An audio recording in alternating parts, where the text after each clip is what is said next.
to the pop culture cosmos. And we're back with another episode of the Pop Culture Cosmos. It's Gerald Glass. We're back at you here, the Pop Culture Cosmos, Inside Sports, Football, and the Lakers Fast Break.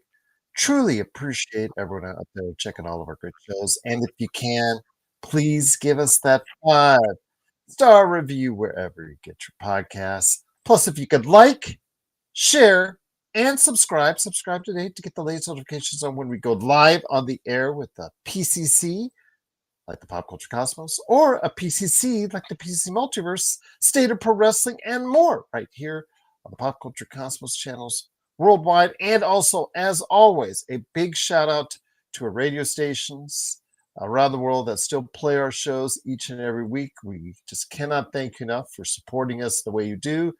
And a big thank you to our audio listeners for our podcast. I did put out the PC Multiverse just a little late.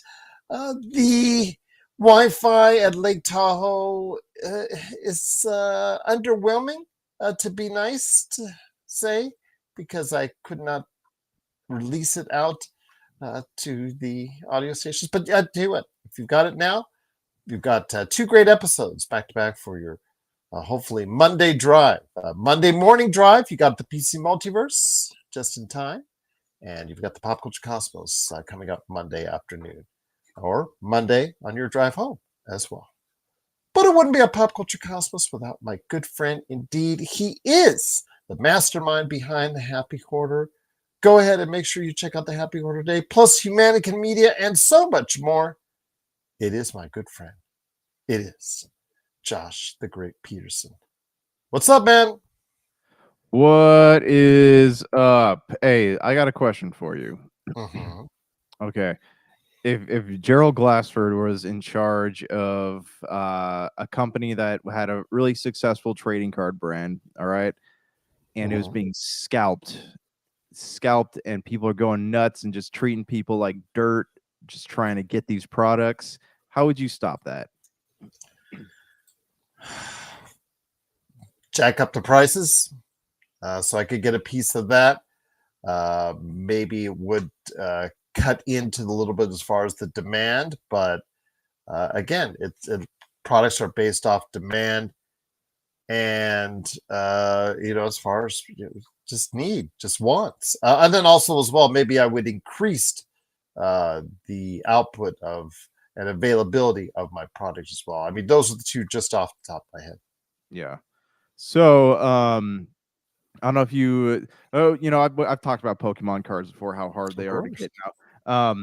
But I don't know if you've been paying attention to the McDonald's in Japan. They had the run of the special edition Pokemon cards. They do that every year here. Japan's just happened. It started on Friday and it just ended today because not only do they run out of cards, but they were having issues with people like literally fighting each other, and people were screaming at managers and stuff, trying to buy above the limit of Happy Meals. And outside these McDonald's in Japan are just piles and piles and piles of uneaten cheeseburgers and French fries, it's like dumped in the gutters.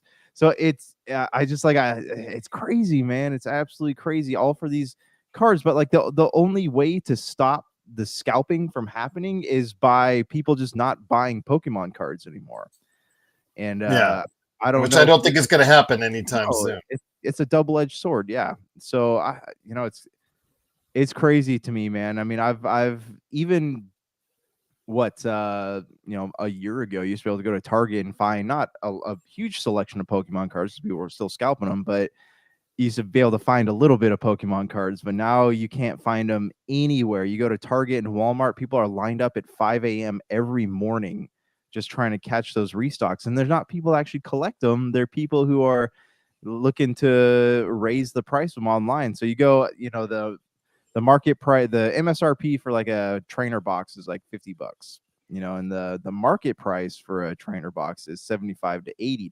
So, yeah, it's just sad, man. It's sad that people are, kids aren't getting a chance to get these cards, and people are really becoming scummy human beings over this stuff. But anyways, interesting story, new story. You guys can check it out.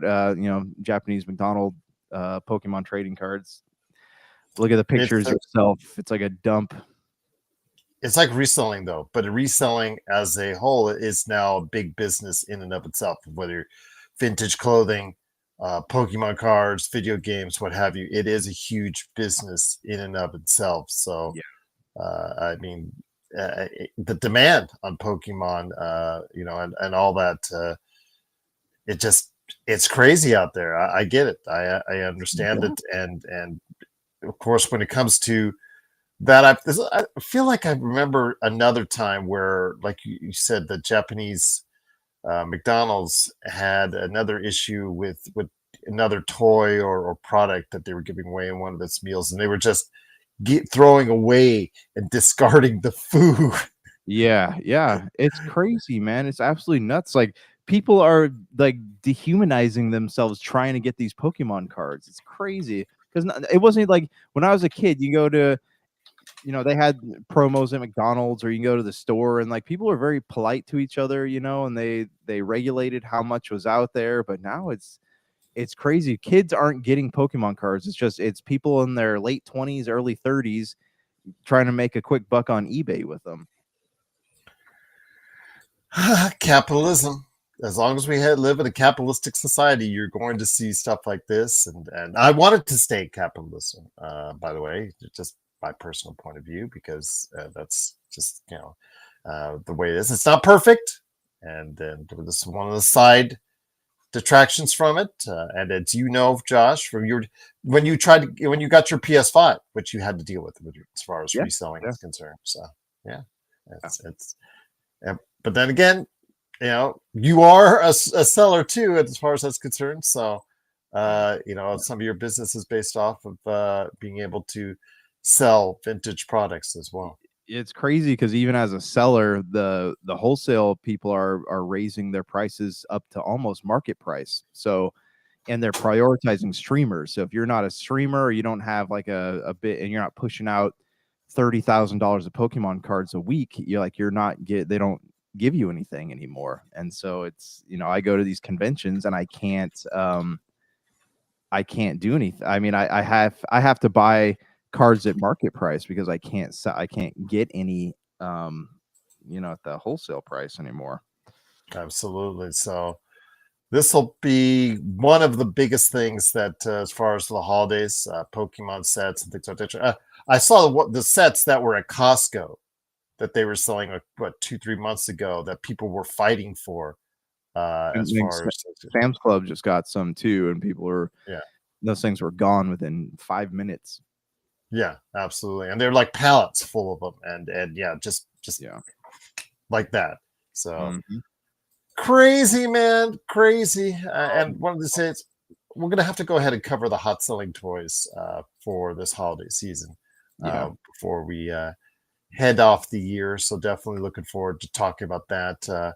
Plus, as well, our thoughts coming up on a future episode of the summer box office as it winds down to a close, which we'll be talking about more of here in a minute, because we just got a surprise hit, which we'll talk about here in weapons coming up here in a bit.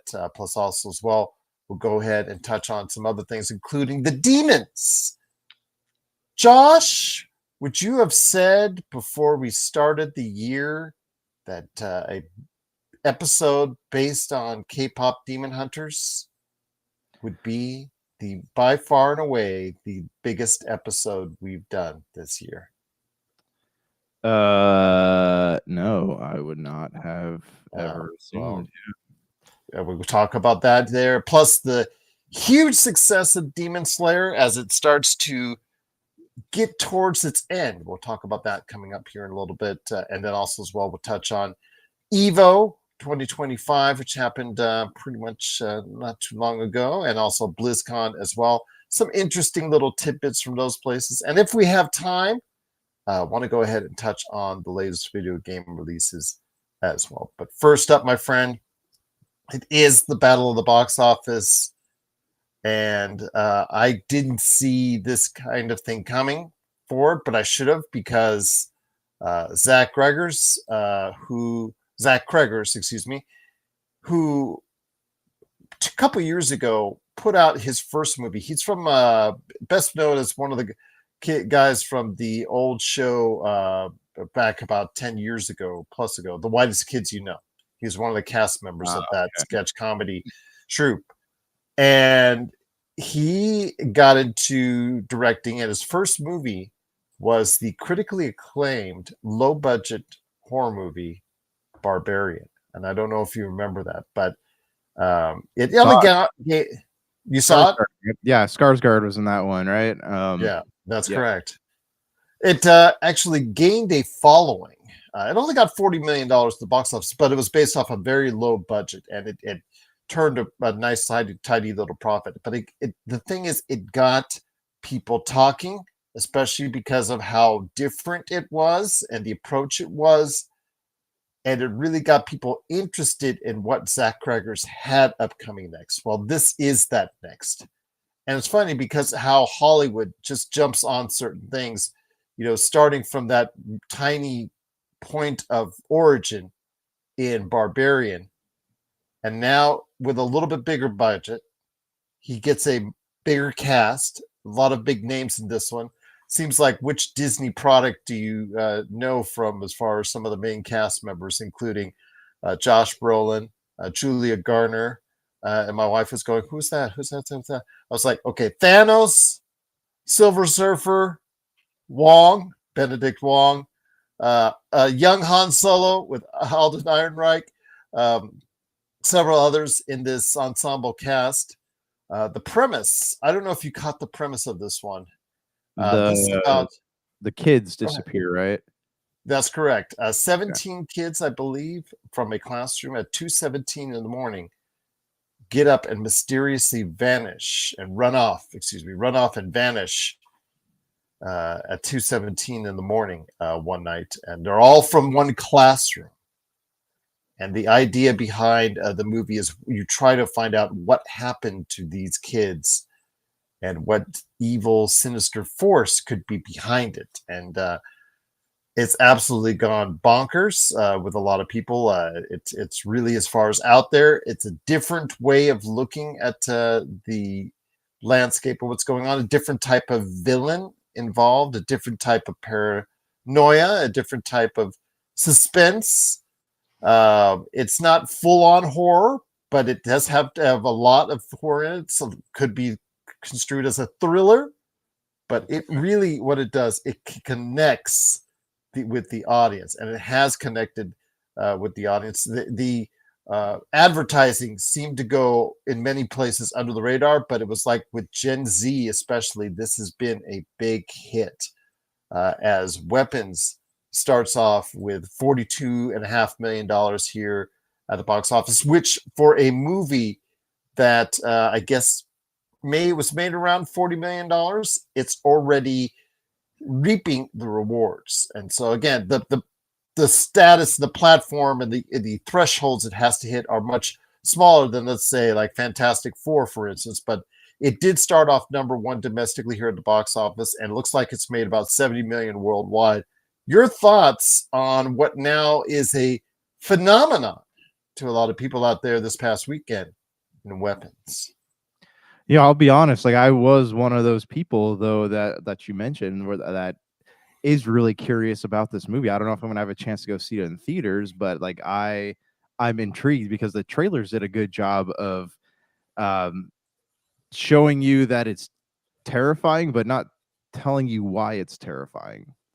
You know, most horror movies, you see a trailer, you're like, oh, okay, it's kids in a haunted house or something, or a guy with a chainsaw running around chasing teenagers. But this movie, they just showed like, oh, kids disappear, teacher trying to solve mystery, startling moments, but not showing you anything. So you're like, oh, I should go see this one in the theater. And they did a really good job of building up intrigue around that. So I really would like to watch this one. I don't know if I'm gonna, like I said, I don't know if I'm gonna get a chance to see it in the theaters, but I think the marketing for it has been spectacular.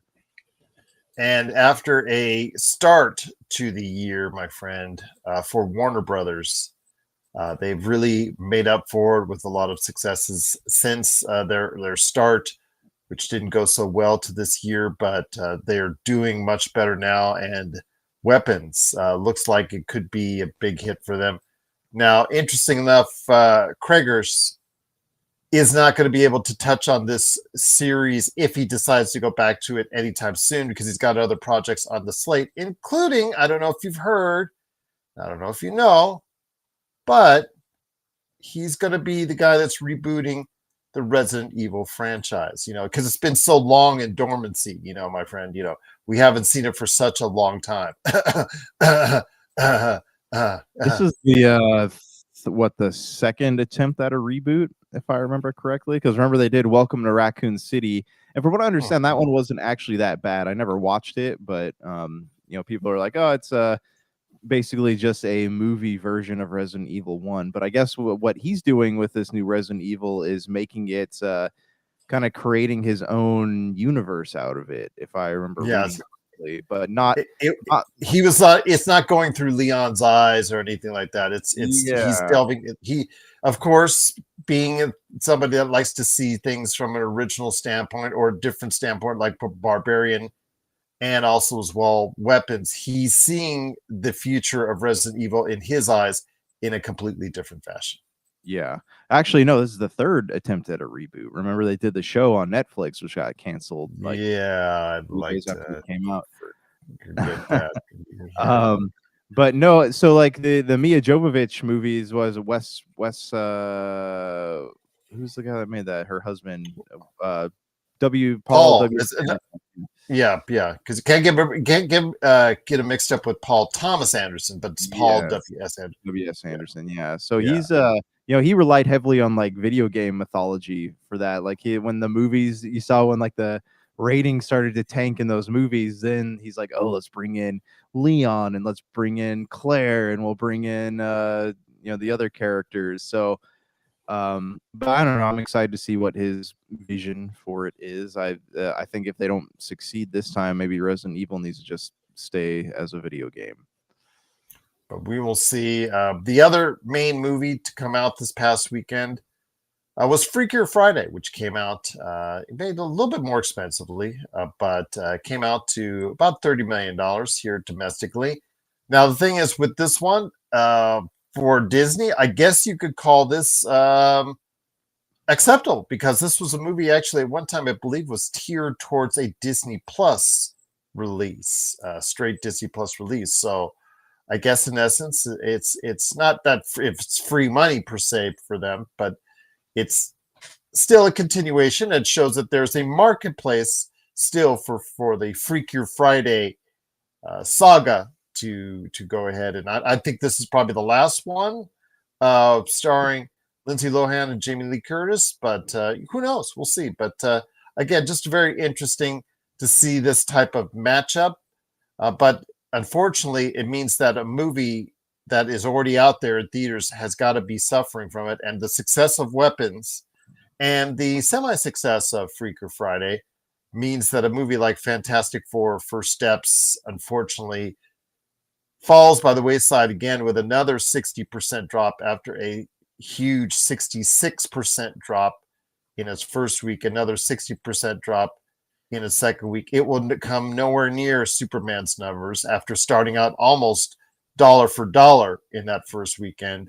What does it tell you? After watching the movie yourself this past week, the past few days, what does it tell you about the Fantastic Four: First Steps as a movie and the fact at where we're at with Marvel? Okay, so I was talking to my wife about this. The what was the last Marvel movie to cross the $1 billion mark? That's a good question. I would probably is it Endgame? Well, okay, let me retract that. What was the last Marvel movie to cross 500 million? Oh, last movie to cross 500 million. That's a good one off the top of my head. In phase 5 that we're going through now. That's a good question. Was it Black Panther 2, right? Would that be the case? Let's see. Or Ant-Man and the Wasp. Did Ant-Man and the Wasp Quantumania get over 500? Because I know it died a deep death. No, it didn't. So I'd say Black Panther 2. That's my guess. Yeah. So it looks like, okay. Deadpool and Wolverine crossed $1 billion. Guardians Well, of the that's Galaxy. yeah. I guess you could tell that's phase 5. Yeah, you're right. You're right. Sorry, Yeah. my bad. Anyways, so we're standing in this. Okay, so let me talk about Fantastic Four first. So Fantastic Four, I liked it. I mean, it's a different Marvel movie. It's a different like a different feel, different atmosphere. It's not exciting, so like I understand why like people are like, oh, maybe I'll wait till this one comes out on Disney Plus to watch it. But it's not a bad movie by any stretch of the imagination. Like it was, it was a timepiece, and it had some action in it, and it had what you can expect from a typical Fantastic Four movie, but nothing crazy exciting, nothing that sets it apart from some of the other more action oriented Marvel properties out there. Like it was a Marvel movie for your grandma, and Okay. which wasn't necessarily a bad thing. Like I said, like I enjoyed sitting down and watching it, but I would understand why like a kid, who's 10 or 11 wouldn't want to go see this one. That's a shame because I liked it. My family liked it, and I thought it was better than comparisons to Superman. I thought it was a better movie than Superman, but I can Yeah. get it as far as the relationship between younger audiences watching this film. Obviously the time setting in that universe, a throwback 1960s style retro futuristic type of, but still 1960s based movie. I could understand that. Yeah. Well, I mean, so I liked it. I liked the movie, but like what I'm saying is like I can understand like why parents wouldn't take their kids to see this one. Like I get why the younger market is not exactly thrilled with this one. So you look at it, we haven't had a single Marvel movie this year past 500 million. And I thought that I really like Thunderbolts. I know I said that before, but Captain America: Brave New World, like we have 3 Marvel movies now that will not surpass $500 million.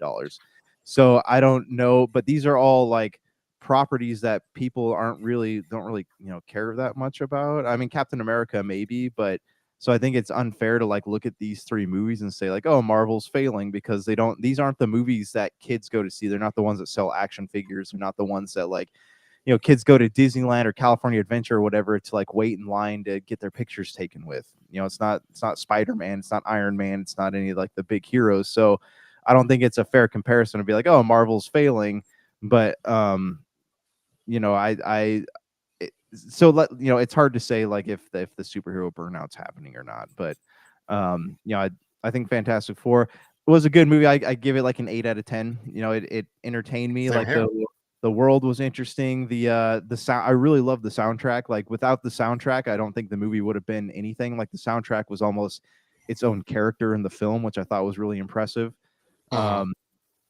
Definitely had felt more organic than like the previous attempts at the Fantastic Four movies. So yeah, I mean, I'm definitely interested to see what happens next. And they really trolled the audience pretty hard with that last after credit scene. Yes. That really was not anything. It's just the cartoon. Yeah. So and then the first one, the first post credit scene, RDJ. That's not even RGJ. You didn't ask. You're not going to ask him to show up for scene where you don't even see who that is. Yeah, way too expensive to have that happen. And again, that's something I went back to, and I know I discussed this with you, and I discussed this with TJ. I really was adamant about trying to keep that a secret. I really wish they would have, hindsight 2020, never announced RGJ with Avengers Doomsday. I really would have used it for this first post credit scene. Had RDJ, take off his mask, reveal himself to the boy as whatever Tony Stark, whatever you want to say, Victor Von Doom. I really, just to get people talking, just to get people to the theaters and seeing it, hindsight's 2020, and I really, again, said it at the time, and I'll say it now. I think it was best if they would have waited until that first post-credit scene, my friend. Yeah. Okay, let me ask one more question before we leave this area here. Spider-Man is the last movie to come out before Avengers, right? Doomsday, yes, that is correct. And at this rate, it seems like Doomsday is going to be pushed into 2027 because it's like it's changed release dates. It changed release dates like a couple of weeks ago too. So I mean, it's at December of 2026, and I don't, if it gets pushed again, it'll end up in 2027. Yeah, that's true. But I think they're alternating with Star Wars as well, so that might be an issue. Although I think it might move Star Wars to May because of the anniversary coming up here in 27. So we'll see how that all is going to work itself out. But I think that the priority, the first week of May for Marvel movies, that period is ended, and I think it ended with Thunderbolts, which would be a shame. It should be a shame because creating that event movie is hard. It's very difficult, and for Marvel, it seemed to be something that they were able to create over the last decade, excuse me. But unfortunately, things we leave behind in the last decade, and one of them could be our affinity as a whole for the MCU. But I'm not going to count the superhero fatigue off just yet. There is superhero fatigue. I obviously we've seen it with Fantastic Four and Thunderbolts, really good movies, but unfortunately they weren't given the continued love. But I will put a rubber stamp on it if Spider-Man suffers from that, and also as well Avengers Doomsday. If they both are not able to bring back audiences, then we have an issue. We have a serious thing we need to talk about or need to deal with in regards to the fact that maybe Marvel just needs to go dormant for a little while. But we'll have to wait and see. I will say, like on Captain America, I watched it and I did not. I feel really bad for disliking it as much as I did. Like it just was not. It felt like they were really hurting for a storyline in that one. And it's just a jumbled mess. It's just a jumbled mess. I really wish that I didn't not like it. Does that make sense? Like I feel guilty not liking that movie. I didn't like it very much at all either. I think it's one of the worst Marvel movies, but it was put together shabbily, refilmed in a lot of areas, and it shows. It just shows, and it's not really any good at all compared to the other two movies that were released. But the problem is it left a bad taste in a lot of people's mouths, and maybe that was part of the reason why the other two movies that were released this year for Marvel didn't ultimately succeed at the box office the way Marvel had intended to, which is a shame because, again, we went into this year thinking that, okay, Marvel has a breath of new life. They've restructured everything. They wanted to go for more quality. 3 movies coming out. We had high hopes for. I had high hopes for Brave New World. I wanted Anthony Mackie to really resonate with an audience out there as Captain America. But yeah, so far it's just not looking like it's going to be the case. But we'll wait and see how this all turns out with Spider-Man next year, which they're already showing you scenes as far as him in the suit and him behind the scenes, like a desperation move. Like it's almost as if you're putting out Robert Downey Jr. out there as far as getting people to go ahead and know that he's playing Doom. That seems more desperate in hindsight on their part than what's going on. Because they've never done this before, so I mean, they must be like really wanting people to hold on to that love you had of the MCU. Because look who's coming back. Exactly. Again, wish they would have done it in the first post-credit scene in for Fantastic Four. I think it would have made Fantastic Four a lot buzzier and a lot more important to go see. But it is, of course, Fantastic Four First Steps. Unfortunately, at the box office, it did not do well at all, dropping another 60% here domestically at the box office. It might squeak past 500, but right now it's at 434 worldwide. I don't think it will, but it may. But we'll keep on tabs if it does. But I think Josh is right. We don't have a $500 million worldwide movie from the Marvel Universe, which is not too good at all. But if you have thoughts on the successes from this weekend, including Freakier Friday to a smaller extent and to a larger extent, the breakout hit Weapons. If you have thoughts on those movies and how creepy Weapons is, oh my gosh, I got to see it too. But man, it's something different, that's for sure. If you have thoughts on Weapons, Freaker Friday, and the fall of Fantastic Four First Steps, please let us know. popculturecosmos@yahoo.com. Well, 1/2 hour down, 1/2 hour to go here on the Pop Culture Cosmos. It is Josh the Great Peterson along with me, Gerald Glassford. Thanks so much again for watching this. We truly appreciate you doing so. Josh, Netflix is having a success. It's getting a resurgence, like it really didn't need a resurgence, or can we say it has a resurgence? I think it did in the essence because, it had, of course, its hits throughout the course of the year. But Wednesday, season 2 hit, which is getting a lot of people talking. But the biggest thing talking, as far as it's concerned, is the Demons, which will come up next here as far as our conversation. But Wednesday, season 2, a lot of people are talking about it. Some people upset about the fact that it's going in a little bit different directions than what the Addams Family, originated, but tries to stick to a lot of the source material. Your thoughts on Wednesday season 2? Again, I have no problems with it. I heard that it's okay. For the most part, a lot of people are liking it. It's still going to get big numbers for Netflix, and Netflix, which again, I don't want to say resurgence for Netflix, but it seems like, with this Squid Games season 2 and season 3 coming out this calendar year, some of the successful movies that it's had, and what we're going to talk about next as far as the Demon movies is concerned. What are your thoughts as far as Netflix striking it again with Wednesday and Happy Gilmore 2? But it kind of, the Happy Gilmore 2, I think the word of mouth is kind of like a little bit on Happy Gilmore 2, but it had a huge opening. What are your thoughts on Wednesday and the overall success for Netflix so far this year? The Happy Gilmore thing's funny because I think it initially took off because Taylor Swift tweeted about how much she liked it, which is obviously because and the nostalgia. You got to put in the nostalgia factor as well. Yeah, I mean it, and it's like I said, like it was funny because Happy Gilmore was also in the top 10, the original. Yeah, exactly.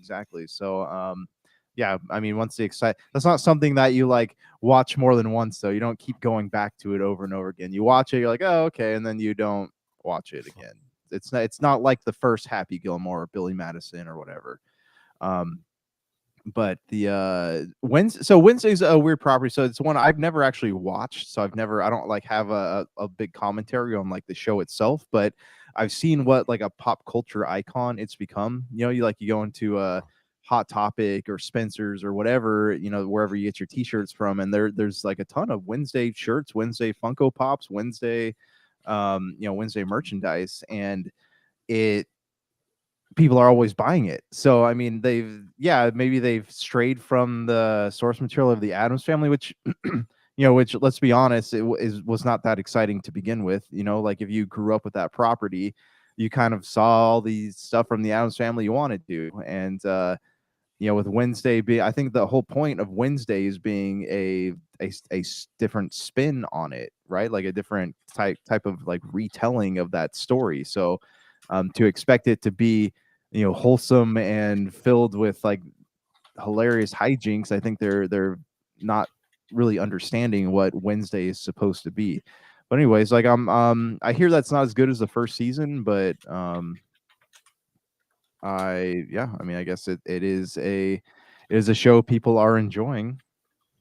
Absolutely. So and I think it's gonna, they're doing the same thing that they're now doing for all their hit shows, where they're segmenting it in this time threes, or as people are saying now, into 3 billing cycles.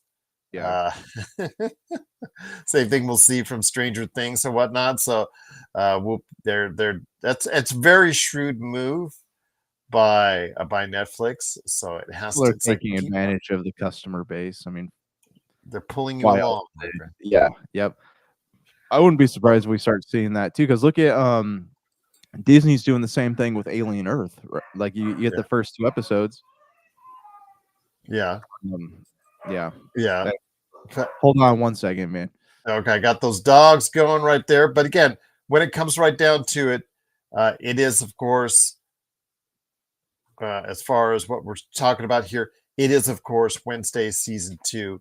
It definitely is going to be a big hit. And I know you touched on Alien Earth, and I know that's going to be segmented out for Hulu. But I can say I was right about Hulu being the preeminent channel that's now been bought up in full by Disney, and it will be integrating. As I don't know if people heard in the many media announcements last week by Disney, which included ESPN, gaining access as of next year to the WWE pay-per-views, the PLEs as they call them now. So next year at WrestleMania, you'll have to pay more to get you around the year coverage of PLEs. Oh boy, oh boy, oh boy. And then also as well, ESPN going into league with the NFL for its red zone coverage as far as that's concerned. So that's going to be another thing that people have to go ahead and think about as far as their NFL and red zone coverage, which is huge here in the States. So definitely looking forward to seeing how that's going to play itself out. I want to go ahead and ask on the show Inside Sports Fantasy Football how that reflects as far as that going forward. My good friend Chris Ardieri there. I want to also say that again, Disney, among other things, last week announced that it is doing what I've been saying that they should have done all the time here in the States and merging all of its that as far as the media property, the streaming properties, Hulu is being integrated in full with Disney Plus, and this is a long time coming. They've done it all around the world under the Star system that people are most used to around the world that are hearing this, and they're finally doing it here in the States after they finally purchased off the final part of Hulu on that. So definitely looking forward to seeing how this is going to work as far as being able to go ahead and get everything going on Disney and Hulu. So I'm looking forward to seeing how that is going to play itself out right there. But with Netflix still being the number one entity, I did want to go ahead and mention that it takes a lot. It takes a lot for something to really get huge and get big on Netflix. And one of those things that could really get huge and really get big on Netflix is, of course, what we've been seeing with K-pop Demon Hunters. And K-pop Demon Hunters has been an absolutely big success. And it has not followed a traditional formula like we saw with Happy Gilmore 2, where Happy Gilmore 2 hit big to start off with. And then, it's seeing a decline, just like movies in general. Like movies in general, they see usually a first big week number one.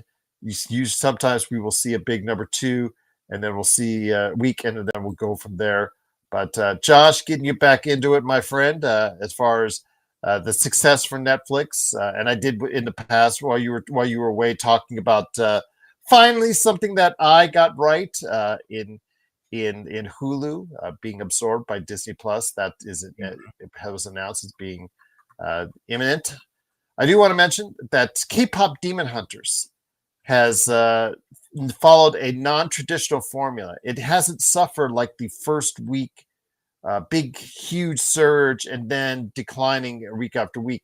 This has had a okay start, but it gained momentum and gained momentum and gained momentum, and has now just consistently been either 1, 2, or 3 for weeks now. And I think it's going on its 7th or 8th week right now here on Netflix, and it is absolutely huge in its numbers. In fact, as I said before, for even us, my friend, as far as it's concerned, it is by far away our biggest episode of the year. listening out there, and it's over 160 million views. It is going to probably become one of the top 2 or 3, if not the number 1 movie on Netflix all time. Your thoughts on this as far as just the continued love, because it's not just a huge week 1, it's a huge week 2, 3, 5, 6. Very few movies follow this formula. I can only think of off the top of my head Titanic, the James Cameron movies, for instance. Those are the only things I know that really sustain a huge life after its initial release. Yeah, I have not heard of anything being this popular in a long time, especially in the animated category. So I still have not watched it. And you said you watched it, right? I did. It is I'm going to give you a sneak peek, everyone. It's going to be on my top pop culture products of the year. It's really that good. It's one of the better musicals I have seen in the past 20 years. One of the best, actually. It harkens me back the way I was surprised and caught off guard with South Park, Bigger, Longer, and Uncut. South Park, Bigger, Longer, and Uncut, to me, is one of the best movie musicals of all time. I will put it right up there with Sound of Music. People think I'm crazy when I say that. People think I've been taking but as far as a well-made and manufactured movie musical, I don't think you can get much better at that.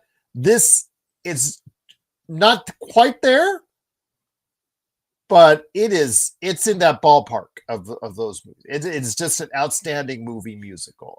It is really, really good, and I highly recommend it. I think the kids would absolutely love it.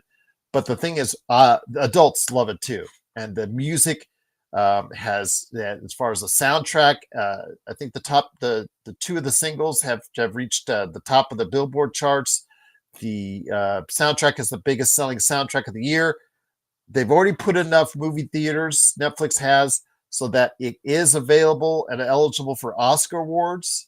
That's what we're talking about. Oscar awards possibility for K-pop Demon Hunter, my friend. Yeah. I mean, I guess I'll have to watch it. Again, this is one of those ones that flew under the radar for me. I didn't know anything about it until you started talking about it, and then all of a sudden all these articles started popping up on my feeds about it. So I'll have to check it out. But yeah, I mean, it's crazy to see something become so popular so fast.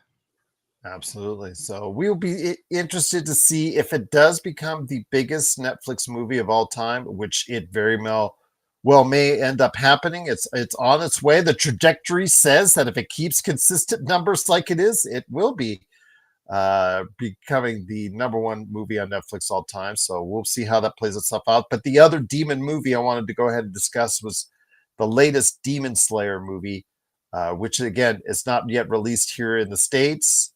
But it is the beginning of the end, supposedly, of Demon Slayer.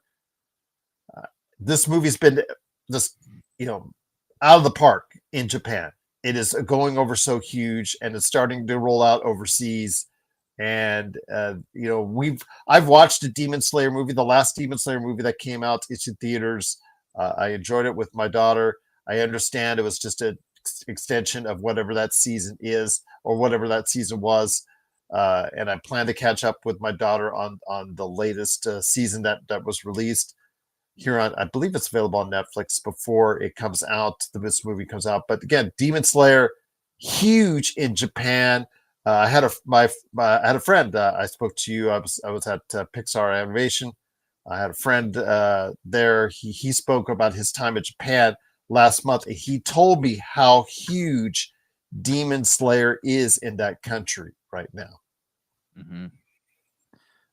It's funny because you like Disney is even like you go to Epcot and you go to where you go the back part where you go to like the different cultures have their different like buildings and stuff, and you go eat different foods and stuff.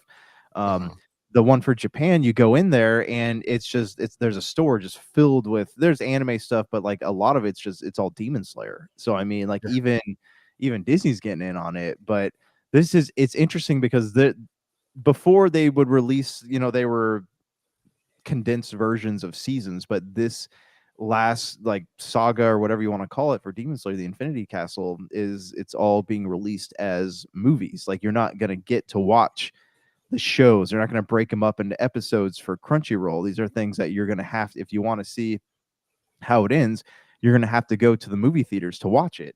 Otherwise, it could be, it could be months before you get to see it on home release, or it hits Crunchyroll in its complete form.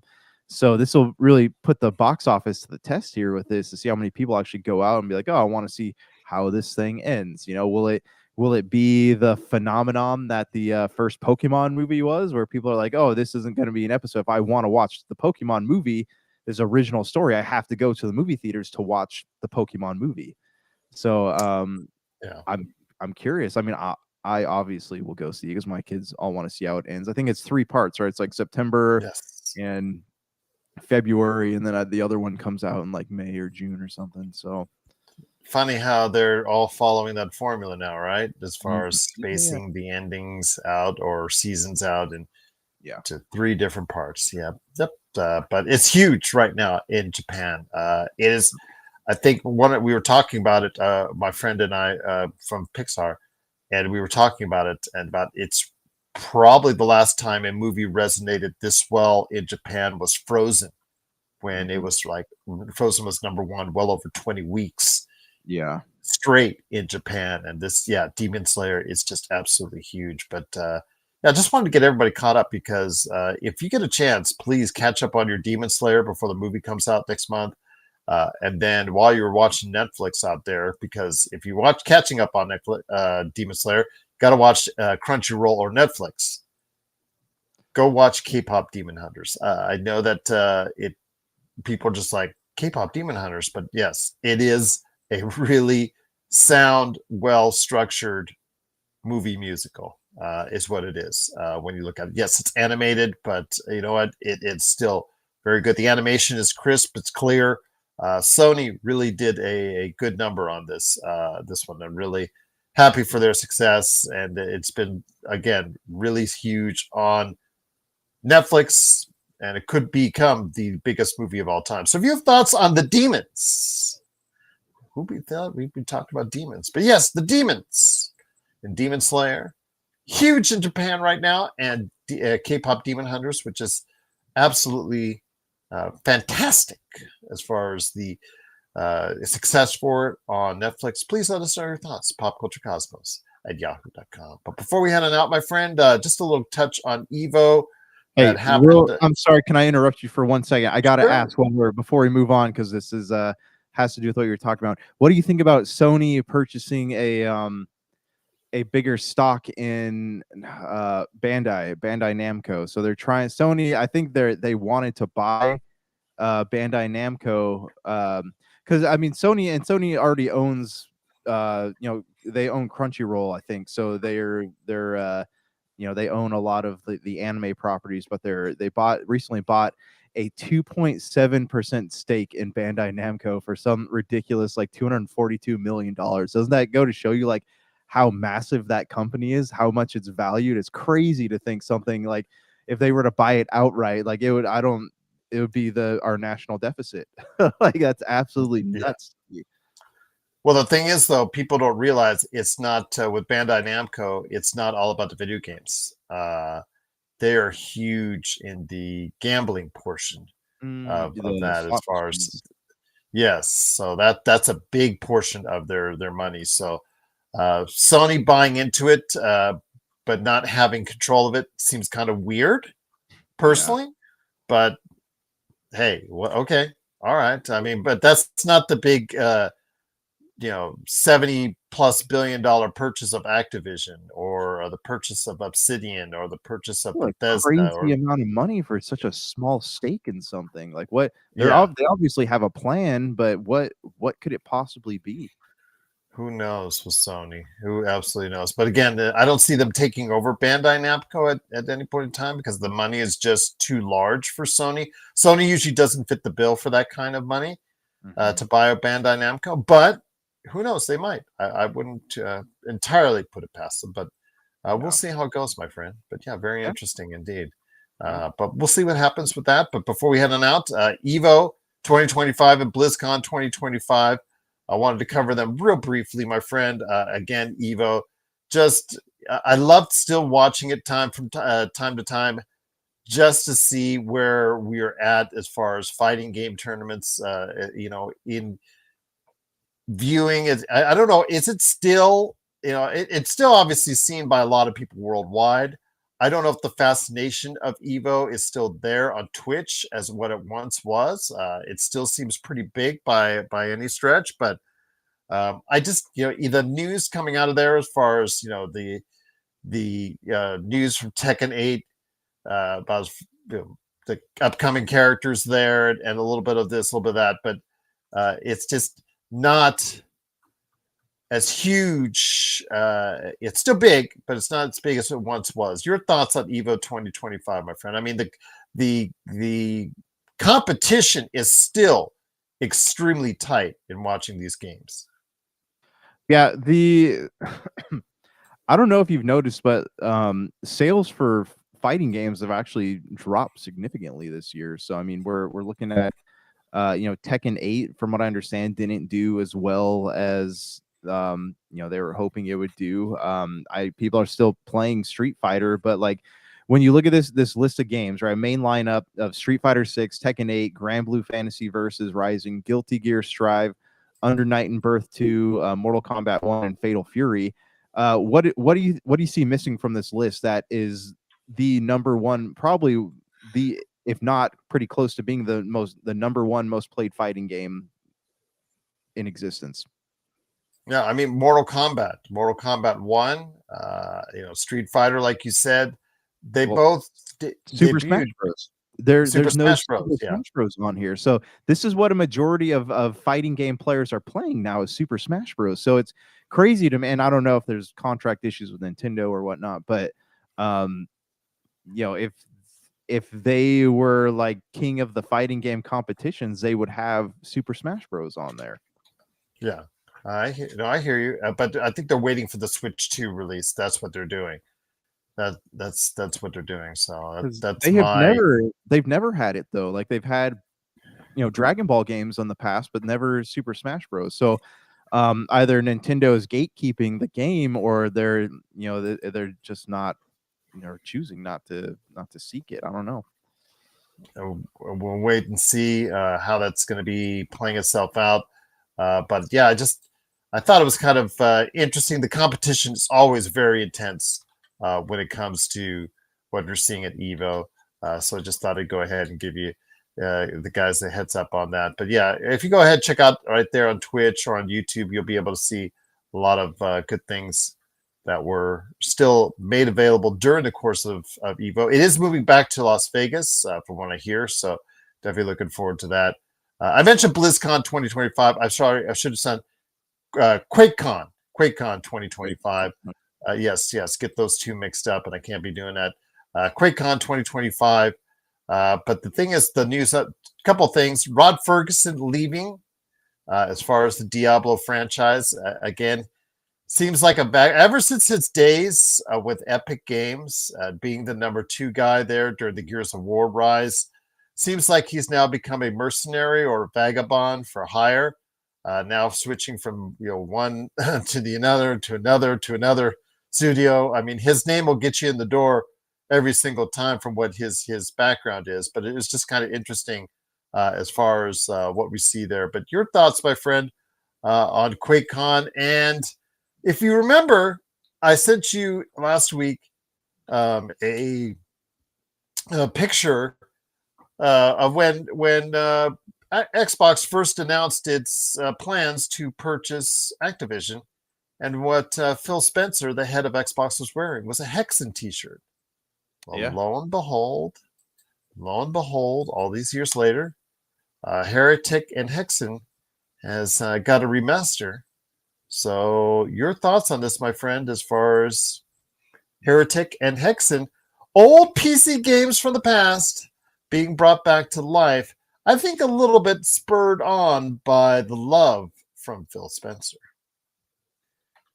Yeah, I mean, yeah, They shadow dropped this out, this Heretic and Hexen remake, and it's on Game Pass. Everyone, just thought I'd let you know. Have you played it yet? How's it look? How's it play? No, I haven't played it yet, but what I've seen so far, because I just got back from vacation, I do want to get a chance to play it. But it does look it does sharpen up the visuals for a game that really needed it. Yeah. I mean, that seems to be kind of where a lot of game developers are going right now, is remastering old PC games. And if it works, if there's a market for it, like that's good for them. Like I didn't even know QuakeCon was still happening. Like I thought that had been one of those cons that had gone out of business a while ago. So obviously there's an interest in it, and people are still wanting to get their hands on that material. So I don't know, man. I mean, hopefully people like it. I'll have to sit down and check it out though. The thing is, because it was in your neck of the woods, as far as Texas, Grapevine, Texas, to be exact. The thing is, I think it would have been bigger if Diablo 4 had a sustainable life after its initial release. I know that a lot of people are still upset with the DLC and how that was put out there, which could also be part of the reason why Rod Ferguson is leaving. Yeah, the studio. Yeah. So we'll have to see how that plays itself out. But the Diablo 4 roadmap after what was announced initially with the release of Diablo 4 hasn't gone quite as planned. I know that Rod Ferguson in recent months had talked about what was up ahead for Diablo 4. But yeah, that hasn't gone as well as planned. A lot of people, as far as hardcore Diablo players, were upset about that, how that worked out. But I just thought I'd go ahead and mention that as far as QuakeCon 2025 and EVO 2025. But Josh, my friend, it's been a great episode. We're almost out of here. Just a couple minutes left. Any last thoughts before we head on out? I'm trying to remember. I did watch Jurassic Park Rebirth, and it just was not a good movie.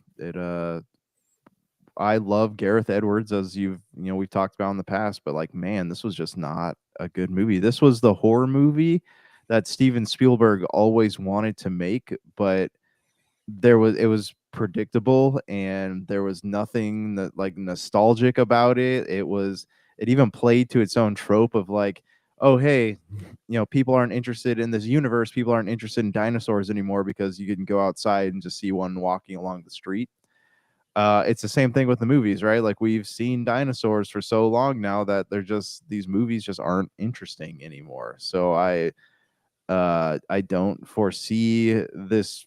I mean, obviously, it almost has made $100 million or $800 million, so it was successful in its own right. But I don't know, man. It's just, they need to either reboot the franchise completely, or just find a story that's actually, or like jump 100 years in the future or whatever, so where people aren't tired of dinosaurs and audiences aren't tired of dinosaurs.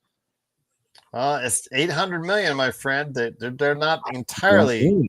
I don't get it. It's kids, man. It's kids. Like, it's a movie. You go to Target, the entire aisle full of Jurassic Park toys. I think at this point they're marketing towards children. They've had a rebirth, my friend. I mean, a remake. How could you remake after a rebirth? Yeah, I don't know, man.